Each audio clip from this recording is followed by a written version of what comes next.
안녕하세요. 대단히 반갑습니다. 그리운 일을 그리며 화창한 봄날이 주는 혜택은 참으로 많다. 자연이 인간에게 주는 것처럼 좋은 상사와의 만남 또한 우리의 삶을 윤택하게 해준다.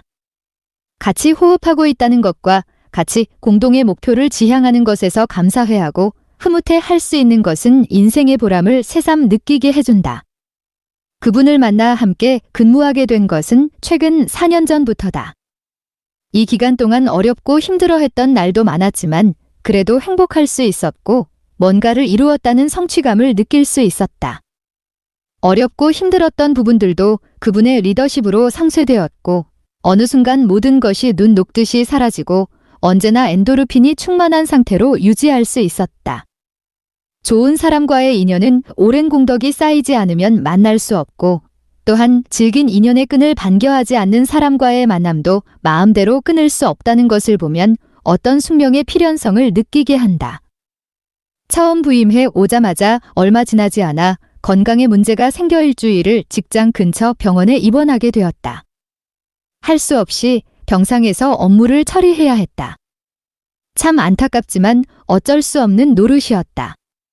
게다가 그 기간에 같이 일하던 직원이 순직하면서 근무지에서 노제를 지내는 일도 있었다. 그 직원은 교육원에서만 20여 년을 근무한 성실한 직원이었다. 당시 그런 매우 급한 상황에서도 한치의 오차나 흔들림 없이 모든 일을 순조롭게 처리했다. 유족에게도 생계에 어려움이 없도록 업무상재해로 인정받는데 큰 역할을 해주었으며 노제에서는 참여한 모든 조문객의 눈시울을 뜨겁게 하는 명조사를 남기기도 했다. 소신과 철학을 갖고 조직이 목표하는 바를 이루어 나갔으며 임무가 완료된 이후 논공행상에서도 공평무사하게 처리했다. 예를 들면 해외 연수를 다녀온 직원은 표창에서 배제했고 표창을 받은 직원은 해외 연수에서 제외했다. 이중으로 수혜를 입게 되면 그렇지 못한 직원들과의 형평성에서 문제가 된다는 것이었다.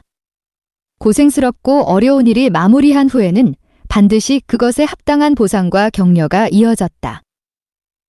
처음 부임하고 이완되어 있던 조직의 분위기는 빠른 시일 내에 쇄신이 이루어졌으며 항상 제일 먼저 선봉에 서서 솔선수범하는 모습을 보이기도 했다. 내부 직원의 화합과 단결을 위해서라면 헌신을 마다하지 않았으며 외부인을 대하면서도 최대한 배려하고 성의를 다했다. 그러면서 조직의 신바람나는 문화를 만들어 나갔다.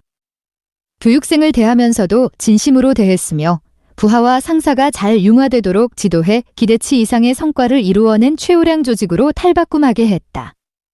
흔히 장군을 분류할 때 용장, 지장, 덕장으로 구분하기도 하는데 그런 개념으로 구분한다면 아마도 덕장으로 분류할 수 있을 것이다. 기품과 위엄을 갖추었고 조직의 목표 달성에 온 힘을 다했다. 같이 근무하는 것이 큰 기쁨이고 복으로 느낄 수 있게 조직을 지휘해 나갔다.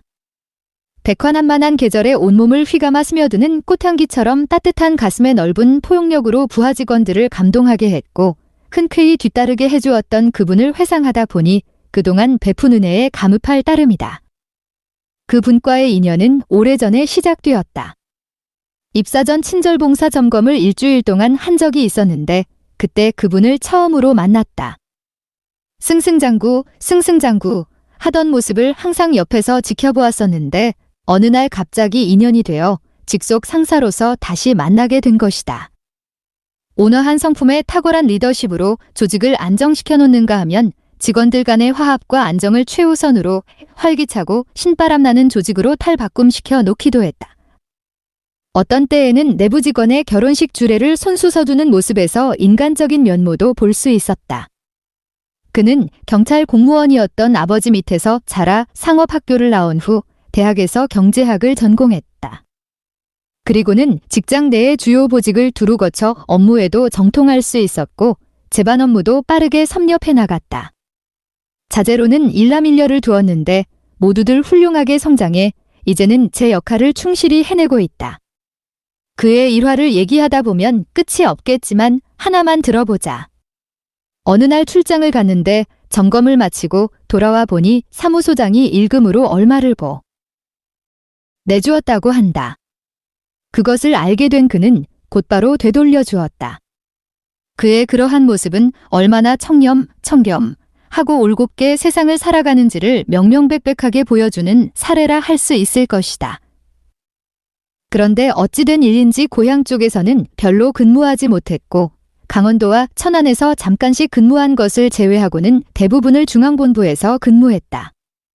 주요 보직으로 직장의 꽃이라 할 수 있는 본부장을 거쳐 상무를 거쳐 지금은 자회사 사장으로 근무하고 있다. 술을 잘하지 못해 여러 가지로 애로를 겪는 것이다. 어찌 보면 약점이라 할 수도 있다. 일로 바쁜 와중에도 자기 개발에 많은 노력을 기울였다.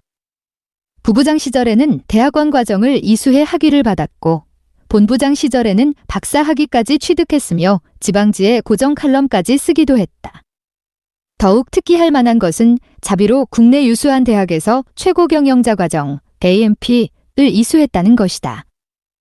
사무실에서 경비 일체를 부담할 때에도 다들거리는 경향이 있었는데 자비로 그 과정을 수학했다는 것은 그의 참모습을 보여주는 단적인 예가 아닐까 생각한다. 그가 강조하며 인용하는 말 중에 처처불상 사사불공이라는 말이 있다.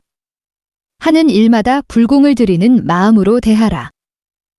세상 사람 모두를 부처님처럼 모시다 보면 너그러운 마음을 갖게 되어 인간관계에서 초래되는 불편함이 없어지게 된다. 라는 의미다. 또한 비단옷 입고 밤길을 가지 말라는 얘기도 자주 하곤 했다.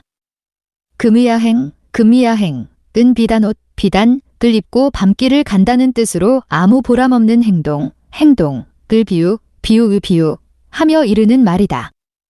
정말 어리석은 일이나 행동 중의 하나로 금이야행은 결코 현명한 사람의 처세가 아니라는 것이다.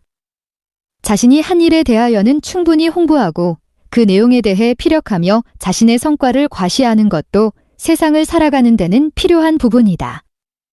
그런 면에서 오늘날은 자기 홍보의 시대라고도 하지 않던가. 그는 스스로 얘기하지 않으면 아무도 알아주지 않는다는 것이 신조였다. 다음으로 강조하던 얘기가 꿩은 모이를 먹을 때 9번을 생각하고 모이를 먹는다는 것이다. 제대로 살펴가면서 처신하고 공과 사를 정확히 구분하라는 말이었다. 또한 불편한 관계로 말미암은 부적절한 행동을 삼가라는 지침이기도 했다. 그런 면에서 그는 자기 절제력을 가지고 윗사람을 충실히 보필했으며 부하직원을 대하면서도 정성을 다하는 훌륭한 상사의 표상이었다. 내 가슴에 항상 그의 처세술과 됨됨이를 담아내기 위해 귀 기울이곤 했다. 지금 그 모든 것이 나의 스승이 되어 자리 잡고 있다. 따뜻한 꽃향기 같은 그를 그리며 조직의 보석 같은 미래를 꿈꾸며 가끔 그가 즐겨 애송했던 시도 한편 을조려 본다. 이것은 백범이 좌우명으로 삼았던 시구기도 하다. 답설야 준 거.